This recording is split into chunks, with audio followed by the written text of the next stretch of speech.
Chester's Way by Kevin Henkes. Chester's Way. Hello, my name is Chester. I like croquet and peanut butter and making my bed. Chester had his own way of doing things. He always cut his sandwiches diagonally. He always got out of bed on the same side. And he never left the house without double knotting his shoes. Chester always had the same thing for breakfast, toast with jam and peanut butter. And he always carried a miniature first aid kit in his back pocket, just in case. "You definitely have a mind of your own," said Chester's mother. "That's one way to put it," said Chester's father. Chester's best friend Wilson was exactly the same way. That's why they were best friends. Chester wouldn't play baseball unless Wilson played, and they never swung at the first pitch or slid head first. Wilson wouldn't ride his bike unless Chester wanted to, and they always used hand signals.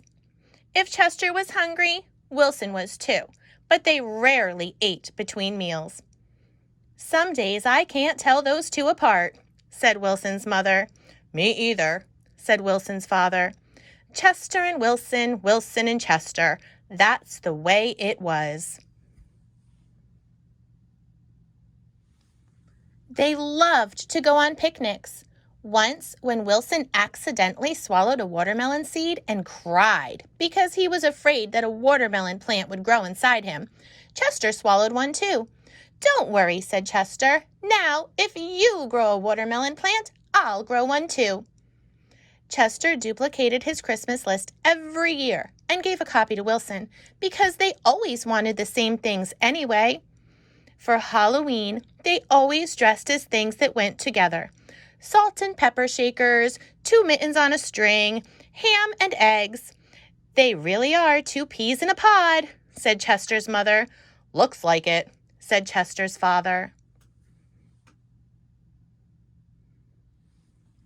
In spring, Chester and Wilson shared the same umbrella.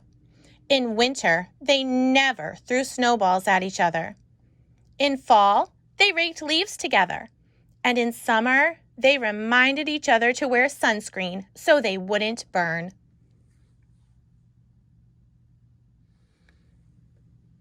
Chester and Wilson, Wilson and Chester. That's the way it was.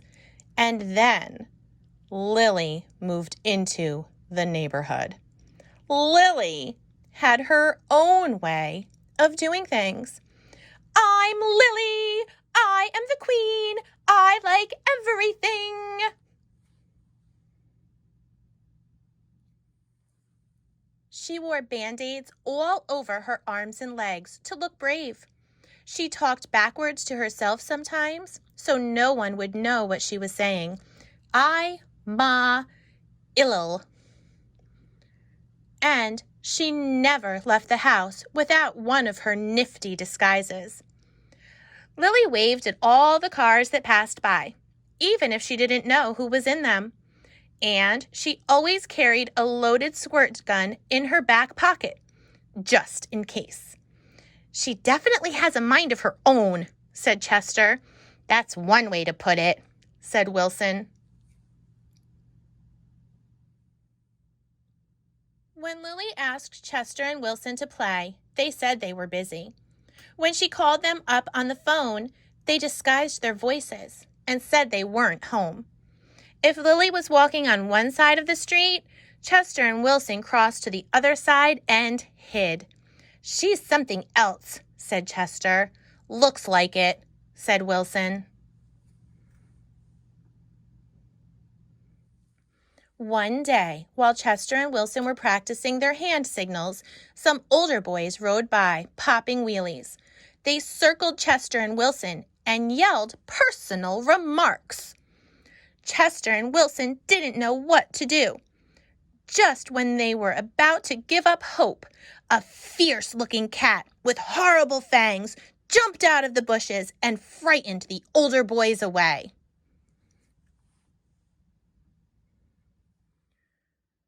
Are you who I think you are? Chester asked the cat. Of course, the cat replied. Thank you, Lilly, said Chester. You're welcome, Chester, said Lilly. Thank you, Lilly, said Wilson.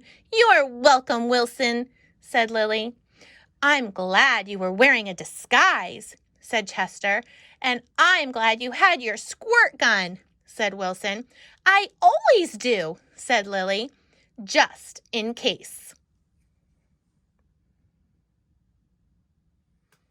Afterward, Chester invited Lilly over for lunch. You have a Muscle Mouse cup, said Lilly.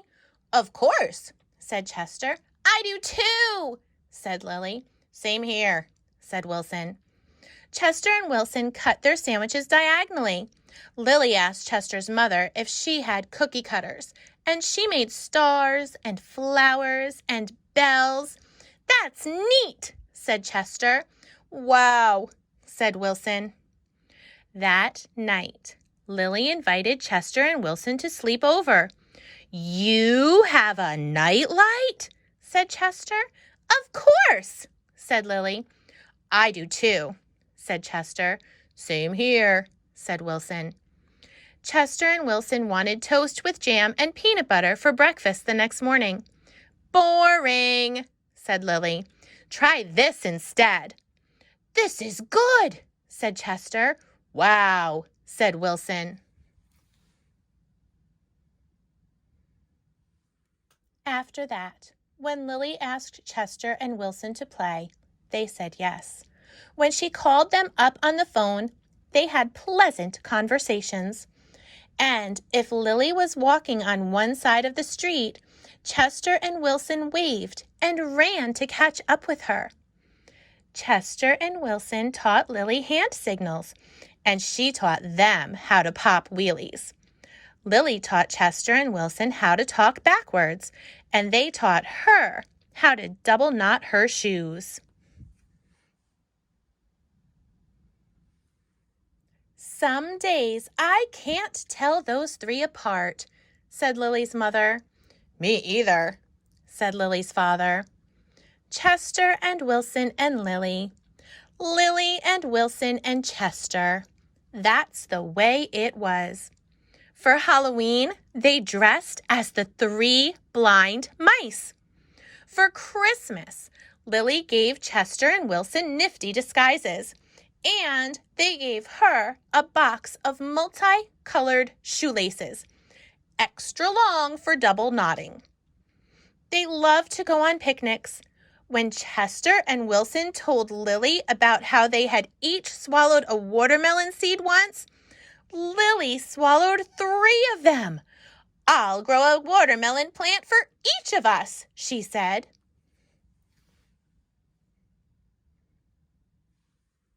In spring, Chester and Wilson and Lilly shared the same umbrella. In winter, they never threw snowballs at each other.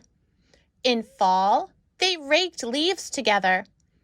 And in summer, they reminded each other to wear sunscreen so they wouldn't burn. Chester and Wilson and Lilly. Lilly and Wilson and Chester. That's the way it was.